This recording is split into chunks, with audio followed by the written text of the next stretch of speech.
What's up, Super Riders? You know, we've spent a lot of time in this warehouse practicing our bike trial skills, and now it's time to actually put them to the test. I'm packing my bike up and heading out to the Bentonville Bike Fest to do my first trials competition in over 10 years. I used to compete nationwide on a pro level, but a lot has happened since then. Even the rules of competition are different now. First things first, I loaded up my bike and headed off to the airport. 2 quick flights and I was in Arkansas. This was also my first trip to Bentonville, the new bike capital of the USA, so I was anxious to see what the fuss was all about. I got in the day before the comp, so I had some time to warm up and check out the courses. Upon arrival, I realized I was one of the few riders in attendance on a street trials bike. The reason I brought my Inspired Hex instead of my competition bike was twofold.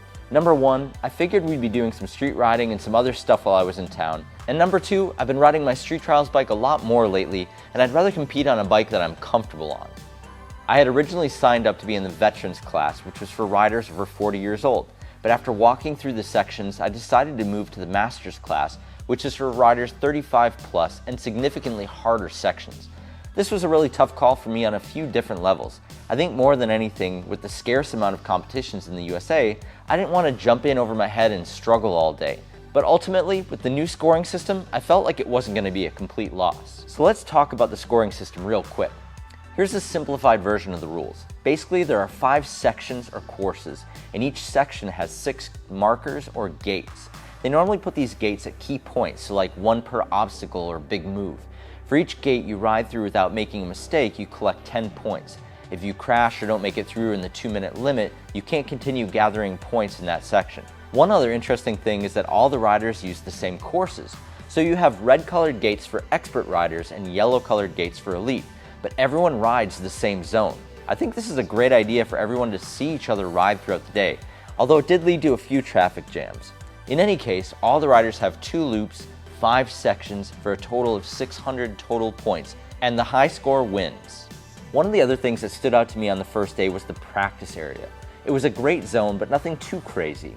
The wild part to me was watching how the world's best riders utilized this section. You would have thought that they would have been trying to blast the biggest gaps and just straight up sending it the whole time. But that turned out to be the opposite. I saw the elite riders working on really challenging balance and wheel placement lines. Watching them turn this area into something difficult to ride was a fascinating thing to watch, and something I didn't expect. The care with which they place their back wheel and how they prepare for moves really caught my attention. The real excitement for the first day, however, was the demo that Jack Carthy and Kenny Belay put on.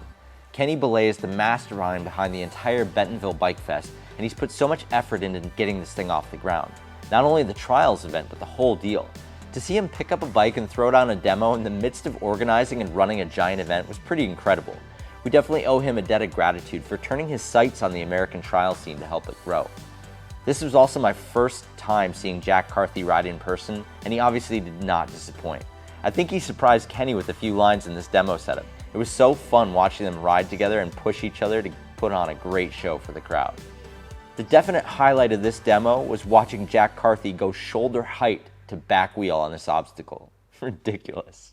Day 2 was competition day for the North American Trials Championship. I definitely need to take a moment to give a shout out to Mike Friedel at this point. He does so much for the American trial scene, and he put in so much effort to make sure that all the trials events this weekend went off perfect. Lots of respect for the work he put in, and the event was incredible as a result. My highlight was riding with 2 other Masters riders, Mike Steadley and Carson Wilson. I realized during the competition that I've been riding with Mike since 1997 when we met at an EFTA event in New Hampshire. Pretty cool that we're still riding and competing together. Mike is an incredible rider and has more than a few national titles under his belt, so I think I've probably filmed the most of him riding our sections. Mike also posted a video from the World Cup C1 event on his channel. I'll link that down in the description if you want to see his footage. He's just as good behind the camera as he is in front of it. One thing you can't see here is how blazing hot it was during this competition. It was high 90s and super humid, so we were all completely melting out there. I sort of regretted not bringing a competition bike as the majority of the moves were big lunges that a long wheelbase would have made a big difference. But you know what? I had fun anyway. My goal for the day was just to score points in every single section, and I was able to do that. That afternoon, the elite riders took the stage for the North American Championship. This is sort of a warm-up for the European riders who would be competing in the World Cup C1 event the next day, and an absolute treat for all the people who competed earlier in the day. We had a front row seat to the world's best riders riding the same sections as us. Up to this point, I hadn't spent much time watching the competition riders, so this was a fun day to learn about some of the world's best riders firsthand. Practically everyone competing here had either a world champion or junior world champion title.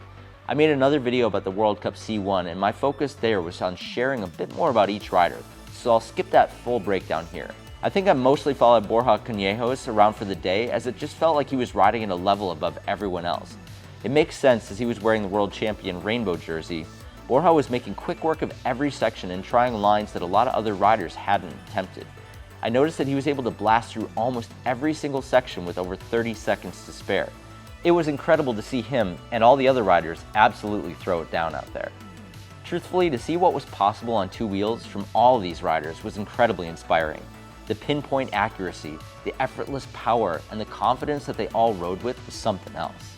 After the competition wrapped, there was a high jump competition to break the Guinness World Record. After watching Jack Carthy's warm-up, it was pretty clear that he was going to make short work of the existing record. A handful of other riders also joined in to push the record higher and higher, and the riders put on quite a show for everyone in attendance. In the end, Jack pushed the world record up to 6'1", which is about 185 centimeters. Insane. Like all good things, the Bentonville Bike Fest had to come to an end, and in my case, it ended on an extremely happy note. Even though I made the difficult jump up from veteran to master's class, I rode well enough to land on the podium. Not a bad return to competition. Not bad at all. Big congrats to all the other riders who rode this event, and a big thank you to everyone who helped make this event a success. If you want to see what the World Cup riders did in the main competition, go check out this video right here. I promise you won't be disappointed.